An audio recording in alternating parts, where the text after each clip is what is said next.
প্রিয় দেশবাসী, প্রিয় মুসলমান ভাই বোনেরা, আসসালামু আলাইকুম রহমতুল্লাহ বারাকাতু। আজকে আমাদের যেই অন্তর্বর্তী সরকারকে একটু একটু একবার ধন্যবাদ দিই। এই কারণে ডক্টর মোহাম্মদ ইউনূসকে আর কোনো ভারতের দালাল উপদেষ্টাদেরকে আমরা চাই না। কারণ আমরা ডক্টর মোহাম্মদ ইউনূস যেই কাজগুলো করতে চেষ্টা করতেছিল, কিন্তু তারা করতে দেওয়া হয় নাই। তারে বিভিন্ন রাজনৈতিক দলগুলা করতে দেওয়া হয় নাই। সে কিন্তু করতে চেষ্টা করতেছে, আর কিছু উপদেষ্টার করতে দেওয়া হয় না। তো আমি ডক্টর মোহাম্মদ ইউনূসকে ধন্যবাদ জানাই। আজকে পাকিস্তান, তুরস্ক সহ চীনের সহ যারা আমাদের সাথে সেনাবাহিনীরা যোগ দিছে এবং কি কথা বলতেছে, পাকিস্তানের সেনাবাহিনীর যেই মেজর,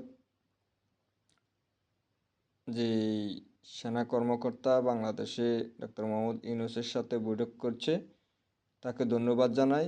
আমরা বাংলাদেশের মানুষ তাদেরকে সহযোগিতা করতে হবে। পাকিস্তান, চীন, তুরস্ক এবং কি ইরান আমাদেরকে এদের সাথে চুক্তি করতে হবে। আমাদের দেশ বাঁচাইতে হলে এদের সাথে চুক্তি করে আমাদের দেশ বাঁচাইতে হবে। এটা হলো আমাদের আহ্বান।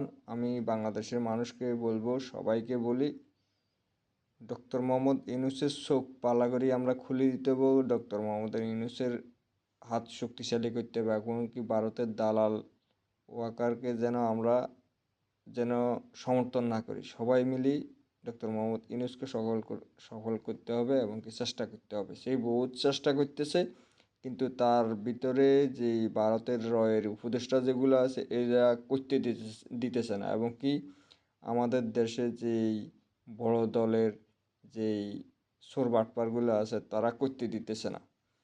তো আমরা বাংলাদেশের জনগণ সহযোগিতা করতে হবে এবং কি বাংলাদেশের দেশ মুক্ত করতে হবে। দেশ মুক্ত করে আমরা যেন আমাদের দেশ এগিয়ে নিতে পারি। আমরা সন্ত্রাস মুক্ত দেশ এবং কি রয় মুক্ত দেশ এবং কি ইস্কন মুক্ত দেশ।